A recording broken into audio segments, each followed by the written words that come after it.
a choice right now, between fear and love. It's just a ride. Out of the dark night of ignorance and into the shining light of truth. Expanding reality. A population of citizens capable of critical thinking. We don't see things as they are, we see them as we are. There's a level of reality where everything dissolves into an ocean of energy. We empower our experience by insisting on our authenticity. That's very profound. Very. Expanding reality. Welcome to Expanding Reality. I am your host, Brandon Thomas. On this episode, we have the forbidden archaeologist, Michael Cremo. I used to listen to this guy back on Coast to Coast, man. I've loved this dude for years. This is such a fun episode to get to do. So he contests that humanity is much older than, air quotes it, mainstream archaeology will have you believe, right? There's some evidence of censorship of that fact. There's some blatant disregard of that fact. Either way, he has some incredibly compelling evidence and just an outstanding author as well, guys. So his books will be linked down in the show notes. Forbidden Archaeology, amongst others. Just go check those out, guys. Like I said, I've loved this guy for years. Also, if you are in the Sedona area, October 15th through 17th, he's going to be speaking at the Earth Origins conference out there. So all the ways, of course, to find that also will be down in the show notes as well. If you want to find this show directly, you can find us at expandingrealitypodcast.com. That'll be down in the show notes also. So other than that, guys, let's get to this. I mean, we talk about how dinosaurs and humans probably hung out together, and that actually we probably supersede humans by many millions of years. It's awesome, guys. This is a wonderful conversation. So without any further ado, Michael Cremo, the forbidden archaeologist. All right, ladies and gentlemen, extremely special show as always. We have on the great forbidden archaeologist. It is the great and powerful Michael Cremo. Michael, how are you today, buddy? Pretty good. How are you? Every day above ground's a great one. Thank you for asking. So I've been a fan of your work as I was fanboying out on you just a little bit here before we got rolling. Wife and I watched your 2017 Origins conference talk again last night and had a blast doing so, man. You're wearing that awesome skull shirt. It shows that you're here to party, but you also know some cool stuff. And you did an awesome job. So in fact, I'll go ahead and link that in the show notes if folks just want to go check that out after our conversation, of course. So you've done some incredible work in forbidden archaeology. I've been fascinated with UPAs, with the fact that humanity is much older than mainstream science wants to tell you, or mainstream archaeology, rather. So I'm really excited to get into this topic. And like I always promise my guest, I get the best. So if you don't mind, my friend, just let my audience know just a little bit about you, and then we'll get cracking, man.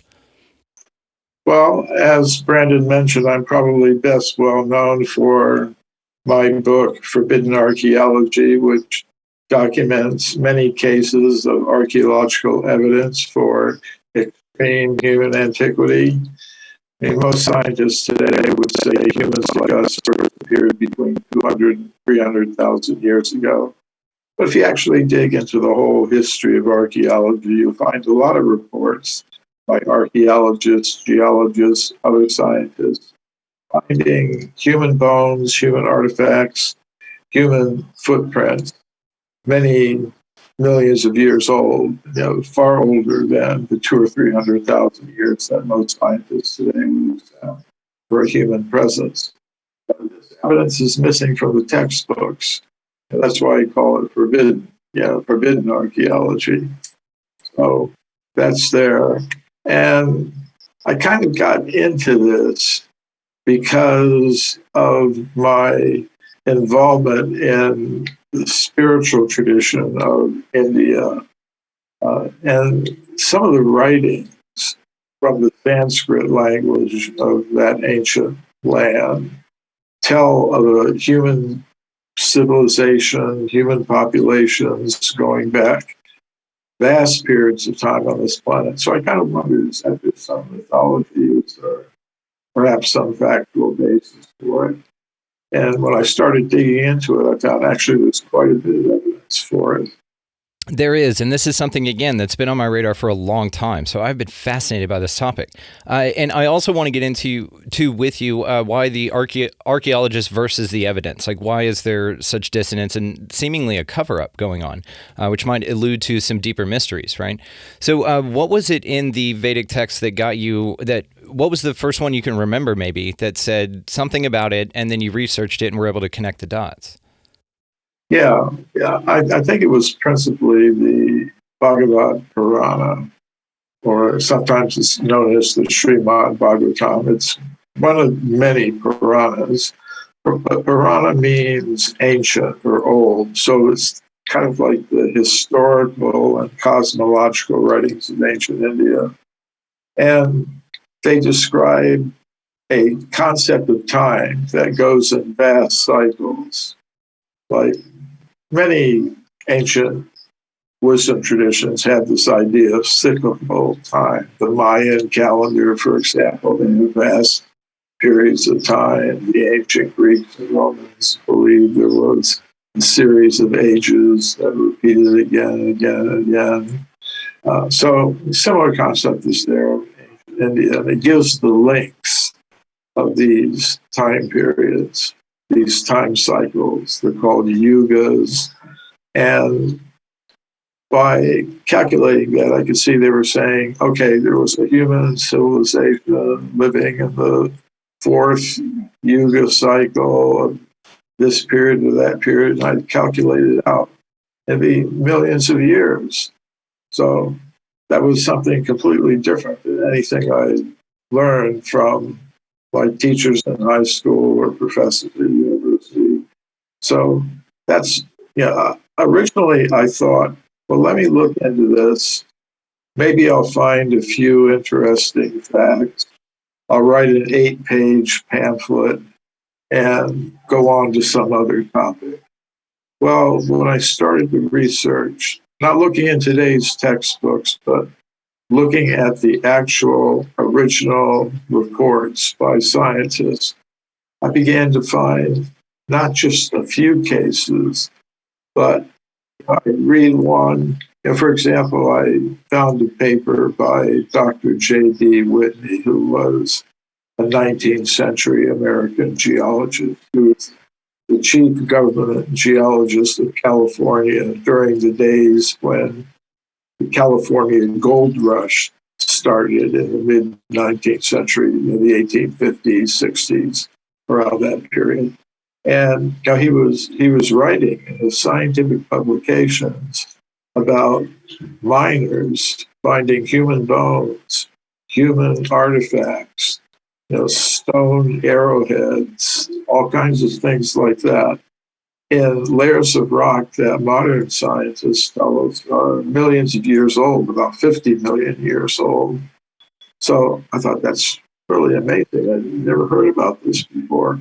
And then it'd be a little footnote, and he says, and Dr. Ribeiro in Portugal reported similar discoveries in Europe. So then I dig up that, dig up that old report and look at it. And sure enough, very detailed reports. Now, sometimes people say, well, in the 19th century, people know. But if you look at their reports, you find they were meticulous researchers. They would consider all kinds of possibilities. Maybe this slipped in from some higher level. Maybe there was some disturbance in the strata. Maybe somebody made a mistake. They would consider all the kinds of skeptical doubts that would come up. But they still report, no, these things absolutely belong in the layers in which they're found, and they're millions of years old. So one report would lead to another, and I found my 8 weeks of research expanded to 8 months. Talk about expanding reality. The 8 months turned into 8 years because there was just so much of this stuff, enough to fill up a 900-page book. So, Well, and I'm going to link that as well. Forbidden Archaeology, guys, great book. I will go ahead and link that in the bottom of the show notes also. And whenever people talk about things like the precession of the equinoxes and how the ancients figured out that these things were on 24,000-year cycles, and of course, and we'll say probably mainstream archaeology quite a few times this evening, but they're, these long stretches of time, and people say, oh, well, they could just look at that and then they could do the math, right? Well, maybe not, because there's a lot of physical evidence across the planet that you've done some phenomenal work on that prove that maybe they knew that because they were here for it. They could measure those things because it was like a blip on the radar as far as how old humanity actually is. And so I'd like to go through, if you don't mind, just a couple of your specific cases that you worked on. So Sure. Talk to us a little bit about from when you start asking the question, how old is modern Homo sapien? The way most scientists today would answer that question, they would say anatomically modern humans first came into existence between 200,000 and 300,000 years ago. So it's kind of interesting. When I first started doing the research for forbidden archaeology, it was a long time ago, the 1980s, early 1990s. At that time, they were thinking the oldest humans were less than 100,000 years old. Then by 2000, 2010, they were saying 200,000. They're moving in the right direction, but taking very tiny steps. I think they'll eventually get to it.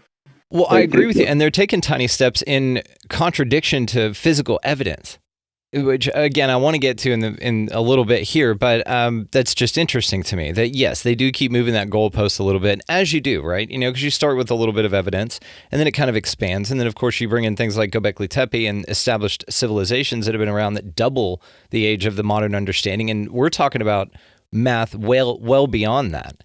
I dig that. Yeah, that's right. Yeah, the current dominant idea was that the very first settled village life with agriculture started around 10,000 years ago maximum. And, bigger cities and civilization, so to speak, started about 6,000 or 7,000 years ago. In Egypt and China, the Indus Valley, South Asia. So you're right, Göbekli Tepe kind of pushes it back. It does, and it's peanuts. About 13,000 years. Yeah, and it's peanuts. I mean, compared to the other stuff that you've looked into. So what about the Habsburg UK footprints? Do you mind? I know you mentioned footprints earlier. Do you mind telling us about that? Well, those were some discoveries that were made just a few years ago, not maybe 2014, around that time, made by archaeologists in England. They saw these footprints on some layers of rock that had been exposed by a storm on a beach in the eastern part of England. And they carefully studied these footprints, and they found, they're in layers of sediment about 800,000 years old, between 700,000 and 800,000 years old. And they carefully measured the footprints. There were a couple dozen footprints, and they measured them very meticulously. And then using, computer programs and statistical analysis, they compared the shape of the footprint with that of living populations of modern humans, like Eskimos, different North American Indian tribes. And they found that the foot structure of this creature that was walking around in England 700,000 or 800,000 years ago was exactly like that of living anatomically modern humans.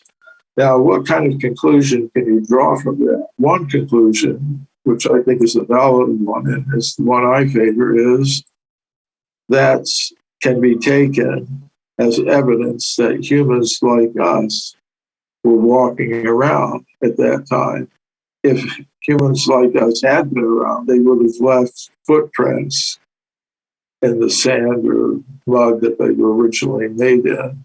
They anatomically modern humans would make footprints exactly like those found at Hoppisburg. I don't know if I'm pronouncing that correctly in English. In England, they pronounce, the name of the town maybe a little differently, Hayburg or something. Yeah, But it's spelled.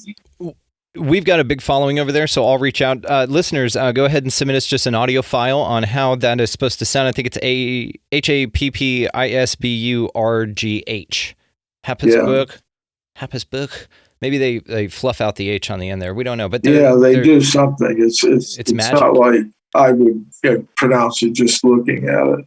But the point is, because that idea that I just gave, namely that the footprints were made by anatomically modern humans, because they are anatomically modern human in shape, is something that just doesn't fit with the current paradigm that's dominant in archaeology. So what do? They say, well, it couldn't be humans like us, because everybody knows humans like us weren't around at that time. Who was around? There was Homo antecessor. Isn't that what they were saying it was? But and like you rightfully pointed out, in that I specifically got this example from your presentation, is that particular Homo antecessor has feet that kind of have thumb-like toes on it. They're not in line, and they're not just a little bit longer. So that's one of the points you were making. Now, was this this specific example where they removed the tags whenever they were doing cleanup in there? They were kind of refreshing the exhibit, and then they removed the tags and changed it from, what was it? That's another one. It's a different one. Okay. Those are the discoveries of Carlos Ribeiro in Portugal. Yes. He was the chief government geologist of Portugal. And in the late 20th century, he found hundreds of stone tools in his country of Portugal and layers of rock that modern geologists consider to be about 20 million years old. They're from the early Miocene period. And he displayed them with labels indicating an early Miocene age of 20 million years in the Museum of Geology in Lisbon. And they were there on display for a long time until the next, he died. And the next generation of officials in the museum said, well, we can't have this. This can't possibly be true. 20 million years, maybe 20,000 years. That sounds about right for these things. So they wrote new labels for all the artifacts. They left them on display, but they wrote new labels, giving them more acceptable ages. And then the next generation of officials in the museum just put the entire collection away. This happened maybe in the 1940s, early 1950s. Shenanigans. And I went there. I kind of went to that museum. I somehow or other got permission from the directors to get in there and look around. And maybe I'm the first researcher to see these things in over 50 years. But yeah, that's what that case is about, the switching of the labels. That's pretty cool. Yes. And I was walking through your timeline on this because 20 million isn't even we're like, okay, that's ridiculously old. But we go back even further. We find evidence even further. Yeah. Well, I think ultimately it has to do with the idea that the universe has a purpose. It's like a schoolhouse where we can learn what our real nature is, what our real place in the cosmos is, if we choose to do that. And so in a school, they don't build a school and just hope that somehow or other the chemicals floating around in the hallways are going to combine together and turn into something that will be a student. They build the school because they know that our students in the area that need education, they don't have any facilities, so let's build it. And right at the beginning, they're there, not after a million years. So this kind of gets beyond the stones and bones. You start getting involved in questions related to consciousness and things like that. Well, if you don't mind, let's explore those questions a little bit, because we are very spiritually grounded on this show as well. So what would be one of those questions that you had in mind? As far as the evidence leading you to elements of consciousness, what correlation? Well, the evidence that I've documented in my books, definitely, whatever, if one takes it at all seriously, it's obvious that it contradicts the current theories of human origins. It's basically versions of the Darwinian evolutionary theory. And actually, this didn't just occur to me. People would ask me after reading the book, okay, you've got this evidence that contradicts the theories. How do you think humans came into existence? What's your idea, your alternative? So that brought me to write a book called Human Devolution, a Vedic alternative to Darwin's theory, in which I answered that question.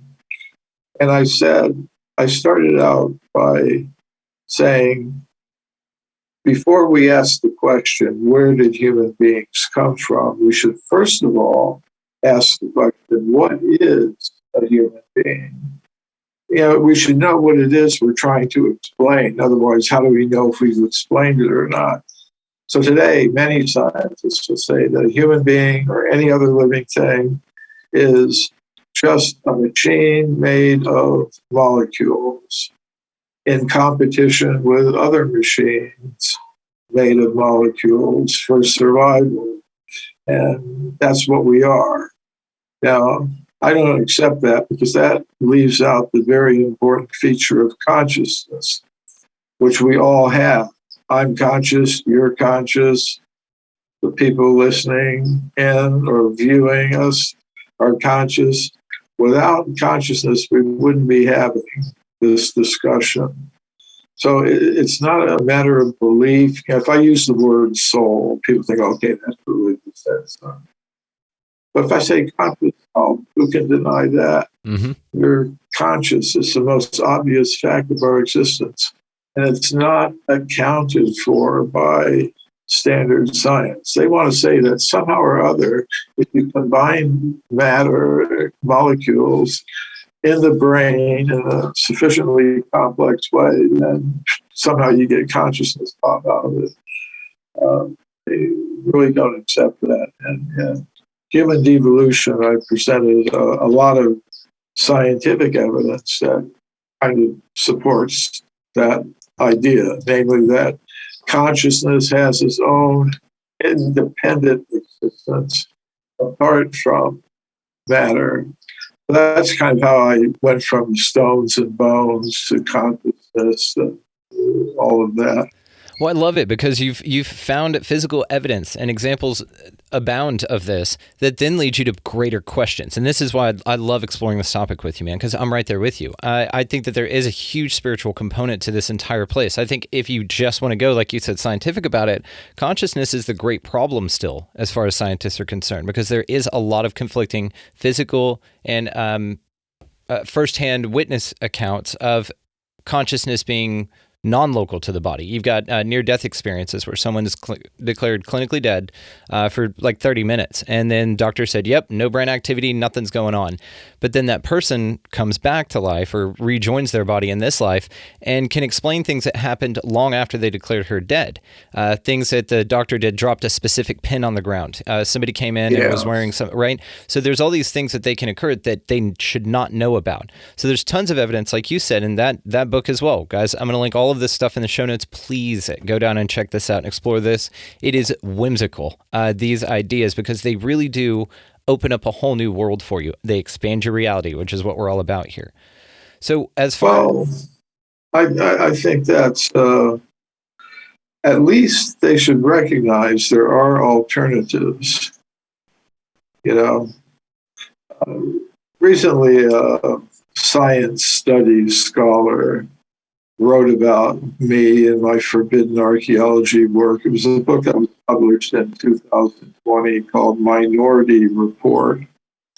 And it's about how science, mainstream science, deals with minority views. In other words, views held by minority groups of scientists that contradict the now dominant theories.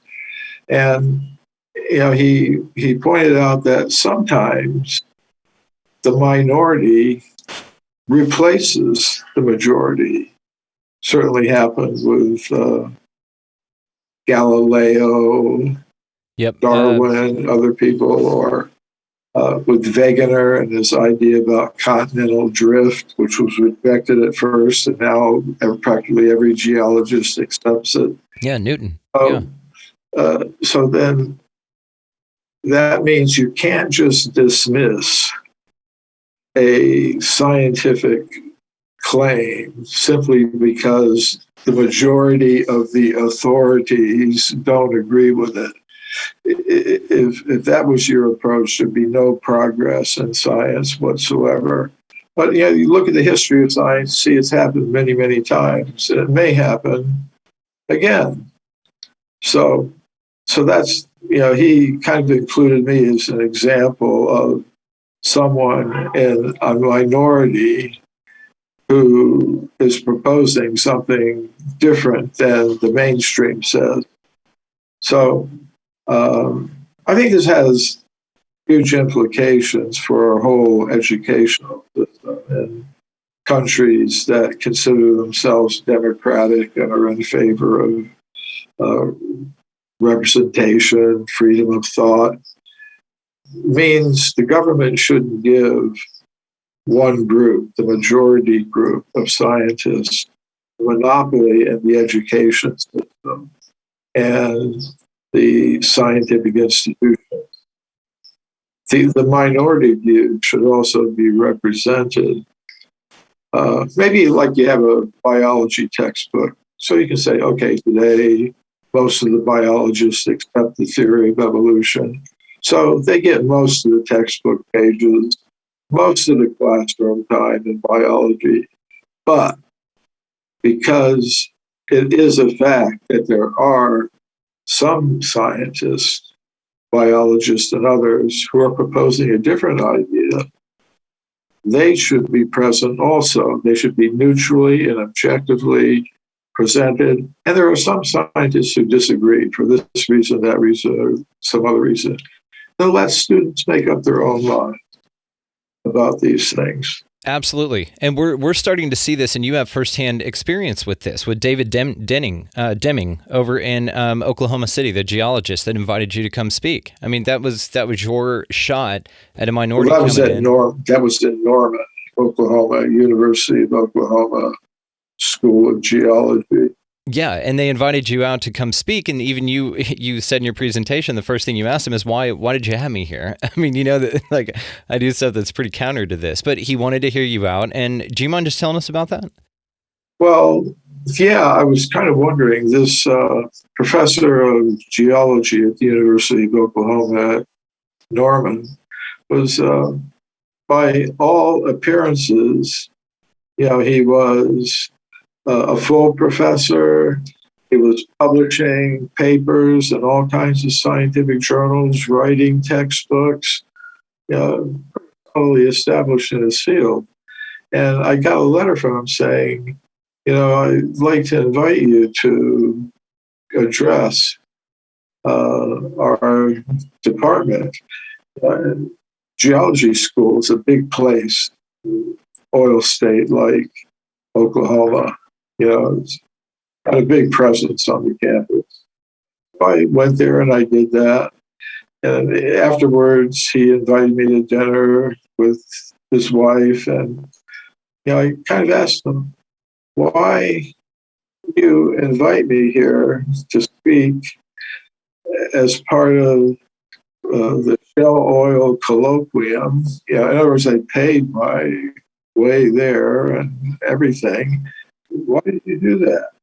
And he said, well, I heard you on Coast to Coast, which is one of the many channels that are putting out alternative information in different fields of study.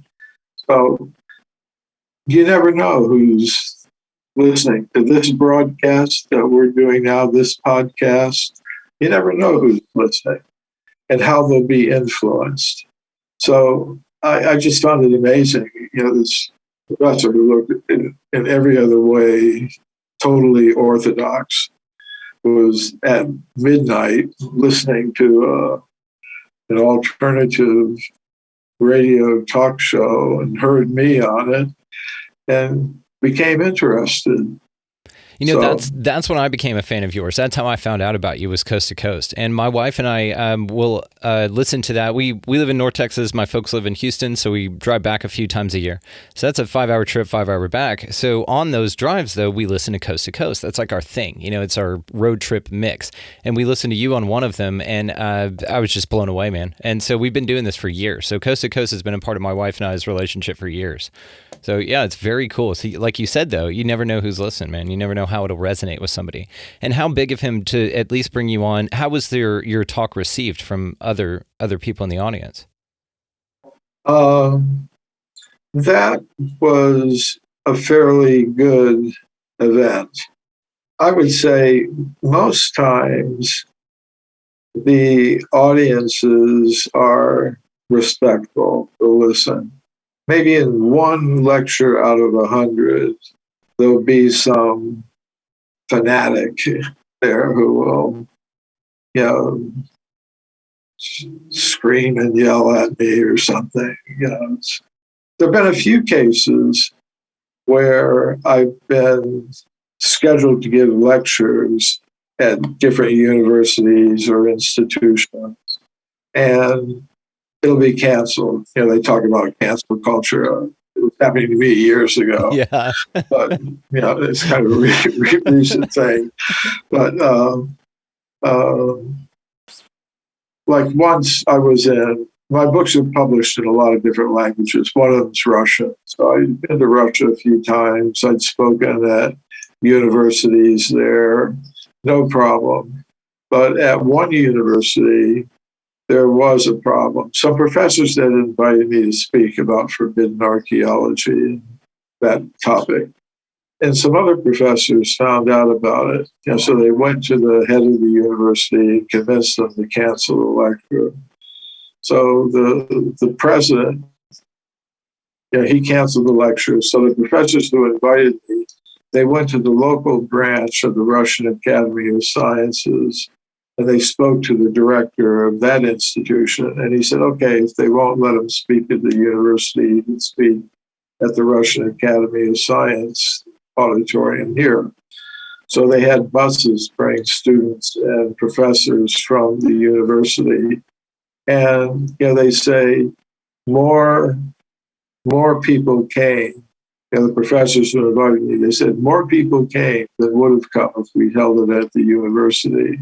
Because everybody was wondering, what's this man going to say that's so dangerous that his lecture was canceled? This is my favorite part about this story, is that, you had way more people come in because now you have street cred, right? They put the equivalent of like a parental warning sticker on your presentation and wouldn't let you do it. So they bring you over to this Academy of Sciences, and that's brilliant, man. And you just blew up. Yeah. That's huge. Yeah, it's kind of interesting. But, if I didn't get forbidden from time to time, I really couldn't call my topic forbidden archaeology. I'm going to call you the archaeological gangster. That's what you are, sir. Yeah. Anarchist. There you go. Well, man, so if you don't mind, dude, let's talk about, so I've heard you talk about, whenever you speak about moving the age back and folks seeing, archaeologists seeing evidence, but they're battling the evidence like tooth and nail. I mean, fighting it. Do you think that this has to do with pride, or do you think that there's a bigger I'll say conspiracy going on to make us think that this is the way that humanity has been, that there's no other explanations. But there's a lot of knowledge filtration, as you put it. I love that term, by the way. It makes so much sense that is what's going on. They're like, okay, we're going to give you some knowledge, but it's what we want you to know. I mean, you see this throughout history with the Gnostic Gospels, not the full stories there. They yank some of it out and you only get this bit. But this is what's interesting about this. Now, I've heard stories of, and these are just rumors, maybe you can verify some of them, of like the Smithsonian finding things and then dumping them over a boat in the ocean so that things wouldn't get discovered. I mean, how do you think that there's any validity to that? Well, there may be in this sense. Yeah, of course, one would have to document these things. I'll tell you about a case I do know about. There's a site in Southern California called Calico.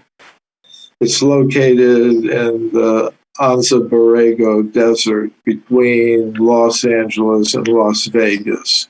If you're kind of going in that highway between LA and Las Vegas, about halfway through it, there's a little turnoff to some Bureau of Land Management property, in other words, government land, where there's this excavation that was done at this place called Calico, starting in the 1960s. There was an American geologist, a woman named Dee Simpson, who began the excavations there.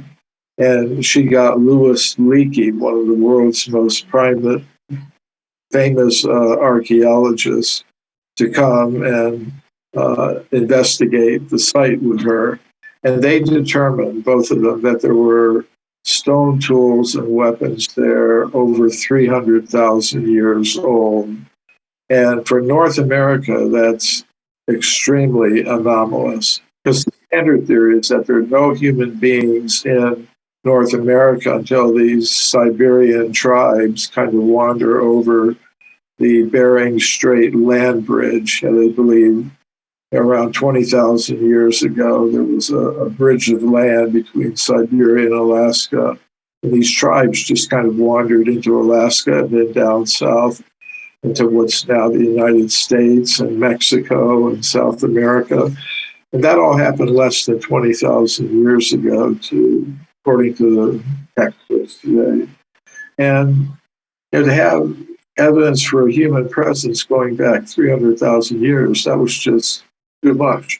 But they collected thousands of artifacts and they put them in the San Bernardino County Museum, and they were kept there. But after Dee Simpson died some years ago, they had a new director of the project, and they were kind of opposed. The new management was kind of opposed.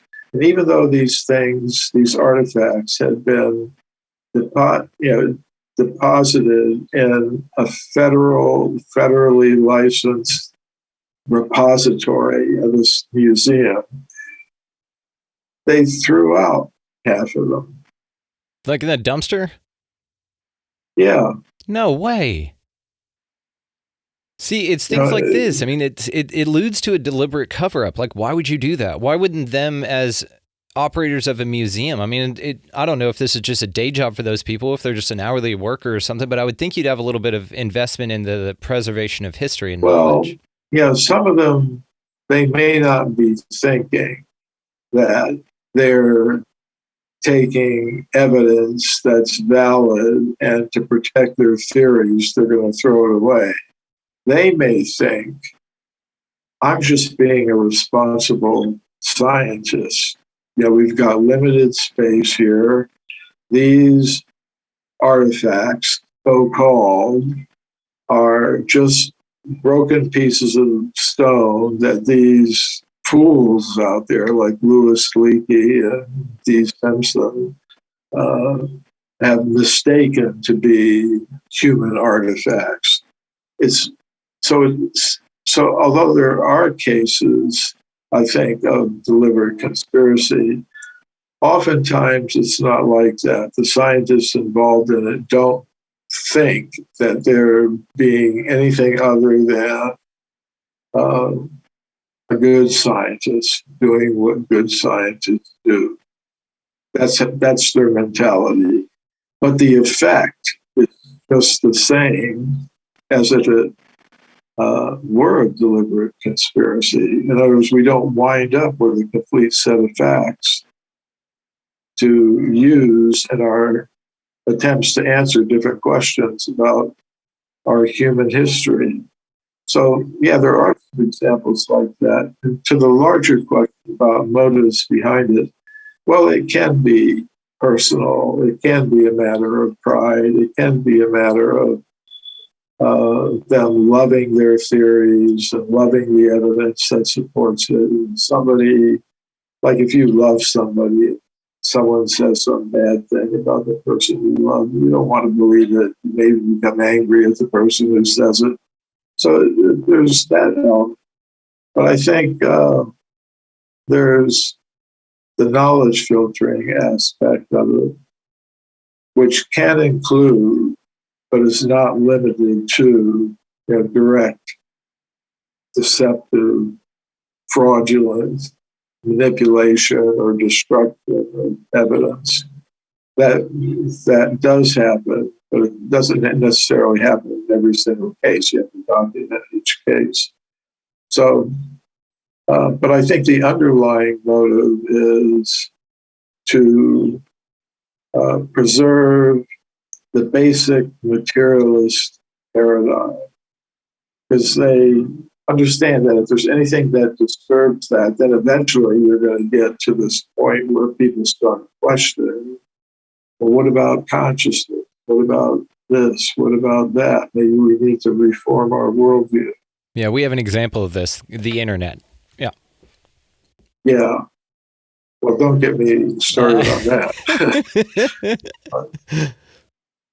It's a double-edged sword. Mm-hmm.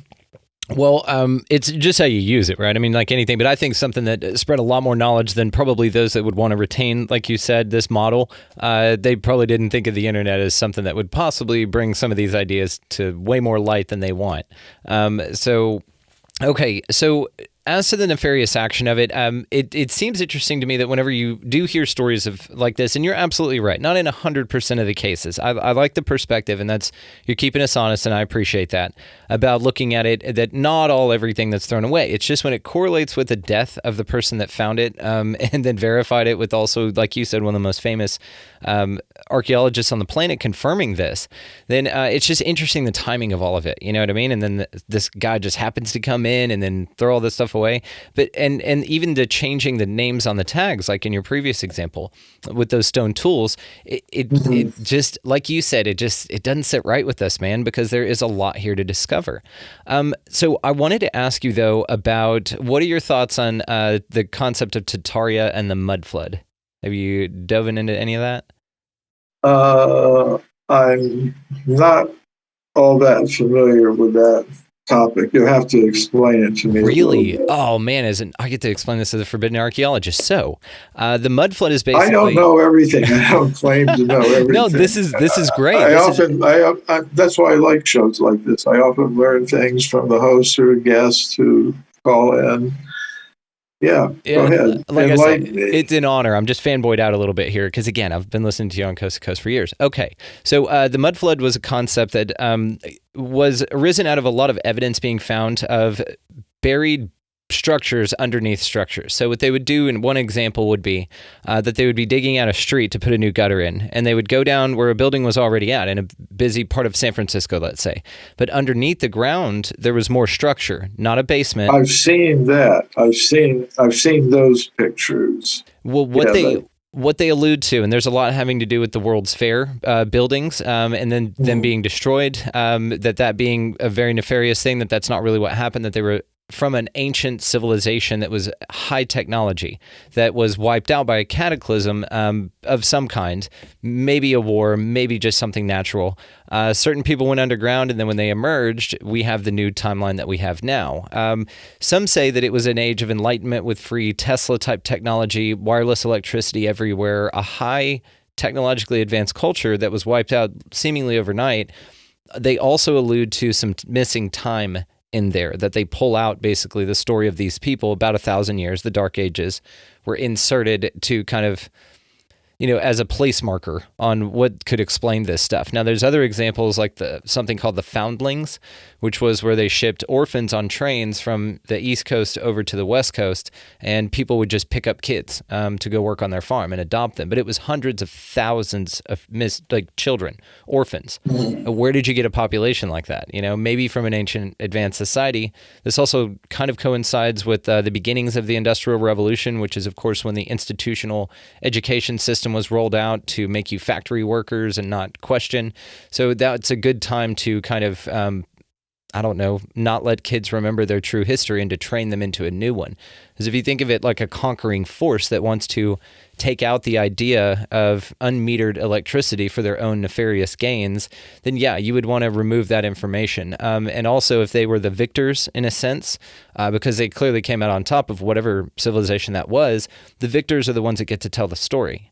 So they just tell you that this is the way history is and this is the way things have always been, but then hide this potentially great ancient civilization that's not that old. I mean, that went back very far, but it's not that far out of our history. It's an interesting concept, and they say this, though, with the mud flood. It kind of correlates to this Tataria idea, and there's old globes and old maps with Tataria written on them. It's this whole thing. It was a global civilization. It's wild. I didn't know if in your work you'd come across something like that. I mean, this may explain some of this. This may be, like I said, I mean, if there's a force that came over and took some, if let's say we have like what Graham Hancock and Randall Carlson talk about with the Unger Dryas, with the giant impact theory being a potential answer for what may have wiped out a good part of the civilization, to that idea, if you had some huge civilization that was millions of years old, potentially global, right? And we know this with architecture and similarities in cultural thinking across the world, right? That civilization probably was pretty damn connected. But then whenever you look at the idea of a civilization like that being wiped down to nothing, to where even some speculate that it's like 1,500 people out of the whole global population survived somehow. So if you do that, though, I've used this example on here. If something like that were to happen today, I don't know how to make a cell phone. Cell phones are done. We just don't have those anymore. I don't know about you, but I can't build a car from scratch. Now we don't do that, right? So unless you have people that have retained that knowledge and that skill set, then you lose all of that. It's wiped off the consciousness. Right. I don't know, man. Alternative history, bro. I love it. I love this stuff. So now Tataria is a new I was going to say mud flood hole for you to go down, but a rabbit hole for you to look into. It's pretty cool. I'll send you some stuff. Well, like I said, people have sent me links showing the pictures, but I guess I didn't pursue it enough to get to the mud flood part of the theory. I'll send I you just some thought pictures. they were talking about they built buildings on top of other buildings that looked similar. Yes. Well, yes. Or that was the full building. Something came in, flooded out the bottom couple of floors. Because if you think about it, and what's interesting about what they find down there is it's not, see what you mean. Yeah, okay. It's not a basement. It's got facade. It's got doors, windows. They did an ornate carvings, lanterns and stuff on the outside of it. So it was meant to be above ground. But for some reason, something happened, and it seems to have happened globally, where it basically buries, and then they just put a street there and then make new doors and windows for the bottom floor. And these structures, from what I recall, they're mostly from the 19th century, late 19th century. Yes. And like you look at these huge city hall buildings, all these buildings, some of them look pretty damn out of place. And they say that they were built in the 1800s by some, farmers, in between them doing that. But the craftsmanship, and you look at like the cathedrals and things like this over in Europe, there's just this high architecture. And people are saying, well, how the hell could they do that in the Dark Ages when all they were trying to do is survive and not get killed by the Crusades? You know what I mean? So there's some interesting correlations between ancient architecture, and it's global, by the way. You can find this in San Francisco. You can find this in Kansas. Like, there's all these interesting out-of-place architectural type structures that don't make any damn sense. It's pretty interesting, man. Like I said, I will send you some stuff. That was a cool moment for me to get to tell you that. So let's talk about what do you think the next step is for this? Do you think that more people are going to come online and look more seriously at the evidence found that pushes humanity back, or do you think that we're going to retain this rigid censorship or this knowledge filtration system? Well, I can't mention any names for obvious reasons, but I do get letters from graduate students and other students, undergraduate students of archaeology, who are fascinated by the book, Forbidden Archaeology. And I think they have a lot of potential if they play their cards right. Because basically, I'm approaching this issue as an historian. I'm not a field archaeologist. I don't have a PhD in archaeology. All I can do, which I think I've done pretty successfully, is just point out that if you look at the actual discoveries that have been made, they add up to something that suggests humans have been around for a lot longer than most people think. So what these students can do if they go ahead and get their proper credentials and are able to conduct their own excavations, they will be able to push things from, I think, inside in a proper direction. So that's, I don't even know if I should have said that much. No, I love it. And you said something that I don't want to skip over here. So the fact that you're not a PhD archaeologist is why I dig your work and find it very, very valid. It's the credential doesn't impress me. In fact, I've had Ruth Mendelsohn on recently. She's a composer and she's self-taught musician. Now, we had talked about the difference between classically trained and theory type musicians that read music and those that don't. Now, you have a ton of creativity. You've got alternate ideas. The ones that don't read music, but the ones that do have a very rigid box within that they have to operate, or they're wired to operate based on their training, right? So if you look at it in that perspective, now you've got great value in both, right? But there's one that's the little bit more creative and artistic, the self-taught, or like you, the independent researcher that takes the evidence of digs and finds, but you're able to glance at it with a new set of eyes that aren't blinded, or like blinders on from your training, because you might dismiss evidence just based on the fact that it's out of place, right? It doesn't fit in. So the fact that that's not, you just follow the evidence as it is. And we've already spoken about this evening, archaeologists versus the evidence, right? Oh yeah, absolutely. And there are philosophers of science who say exactly what you just said. One that I like in particular is Paul Feyerabend.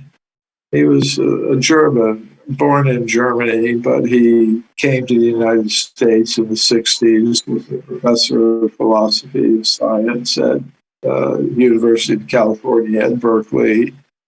So he had this idea that you can't really judge a science unless you take an outside perspective.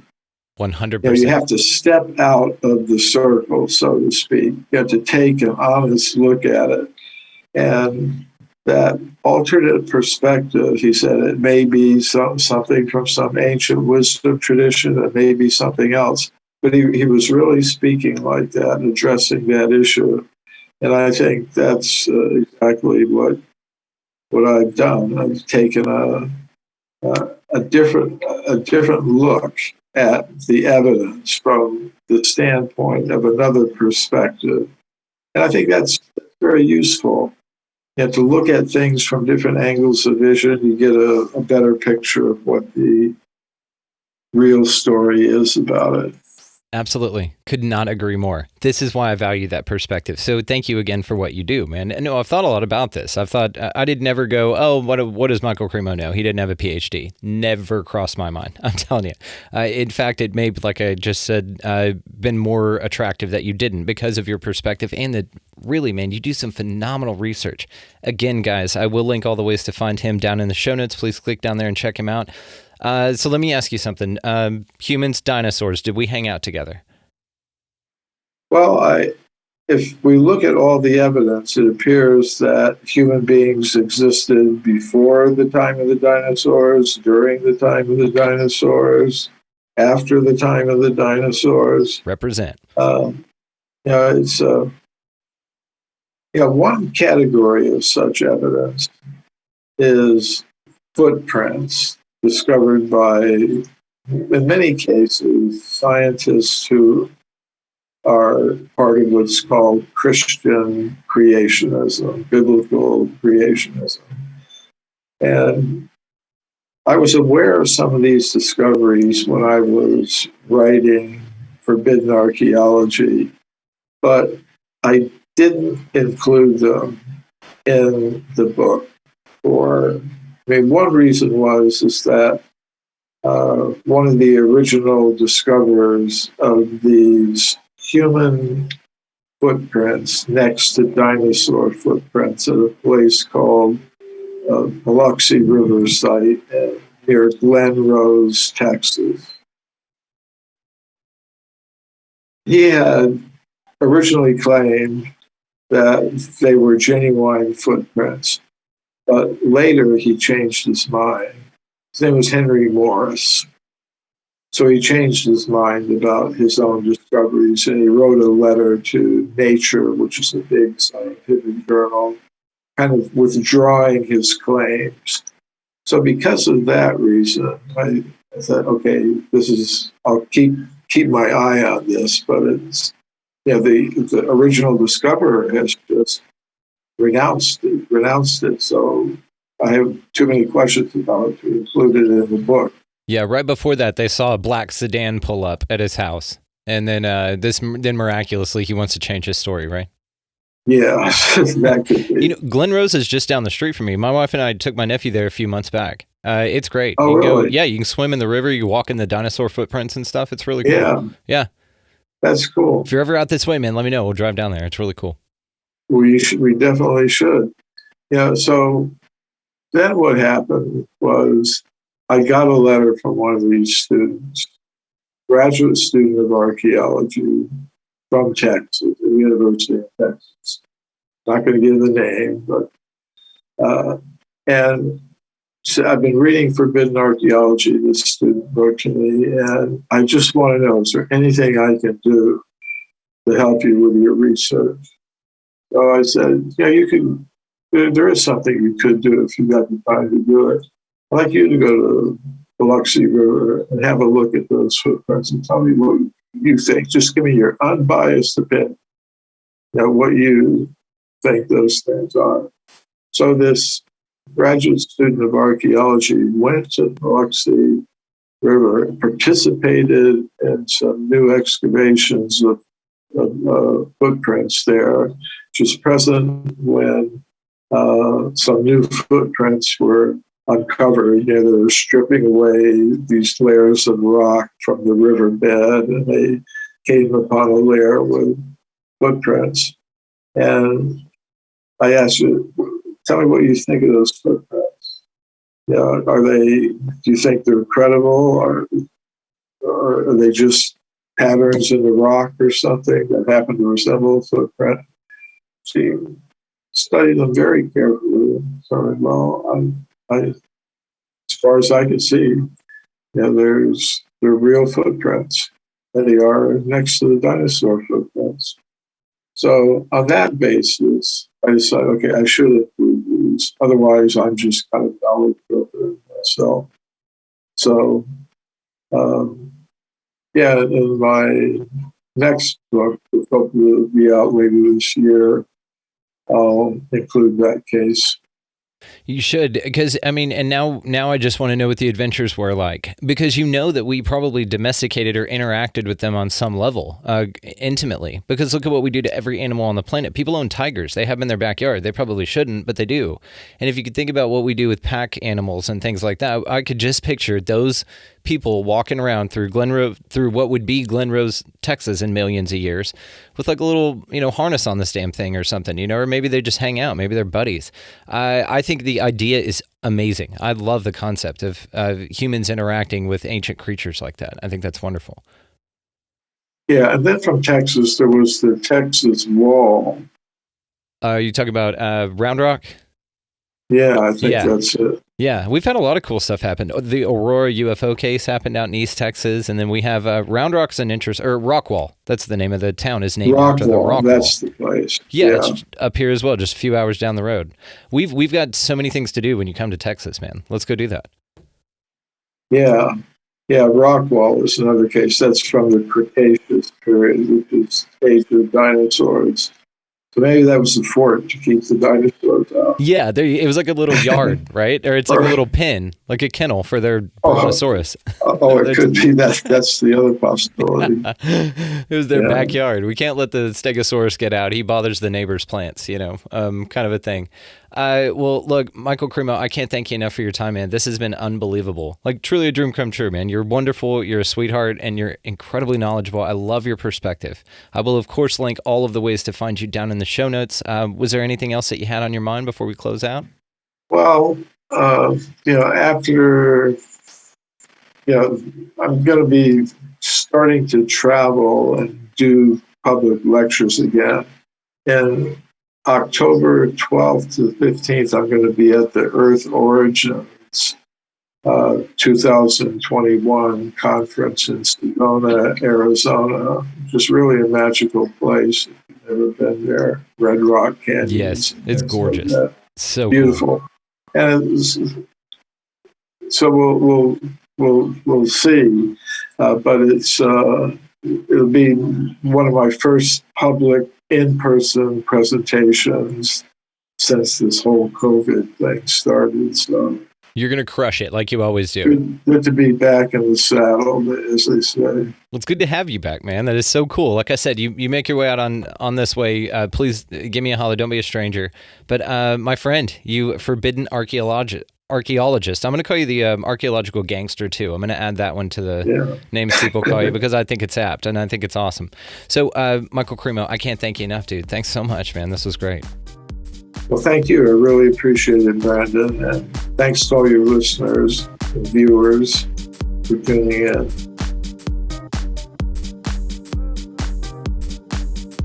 Just wanted to send thanks and a huge shout out for Michael Cremo, the forbidden archaeologist, coming on the show with us. Such a cool topic. I mean, do some research into this, guys. Definitely pick up his book, Forbidden Archaeology. It's linked down in the show notes. I'll make it the first one. Just go grab that thing. It is a lot of fun and fascinating. Very, very interesting. On your, exploratory journey of what the hell's going on here, of expanding your reality, you might as well realize that the archaeological institutions are wrong as well. So, just add that to the knowledge base there. So, as far as this show goes, guys, you can find us at expandingrealitypodcast.com. Links in the show notes, links on the website to all of the socials and every other way we can be found. The music that you're hearing right now, guys, this incredible music is by my good friend Vinny the Saint. Check out these show notes for his link as well. He makes some awesome music, guys, so just go check that out. Super grateful, Vinny. Thank you so much, brother. Go out into your world this week. Explore Michael Cremo's concepts of the Earth and humanity being super old and how awesome that is, as well as just pick up a piece of litter. Be nice to every animal, human being, everybody that you see, that you come across. Open doors, buy somebody coffee or a meal or a bottle of water, something simple. Get out of the left-hand lane, of course, because that's a huge pain in the ass. You'll all know that. And if you don't, that's a realization you have now. Move. Other than that, guys, go out into this incredible place, still undefeated and full of mysteries, and just be good to one another. Thank y'all so much for listening. We'll see you next time.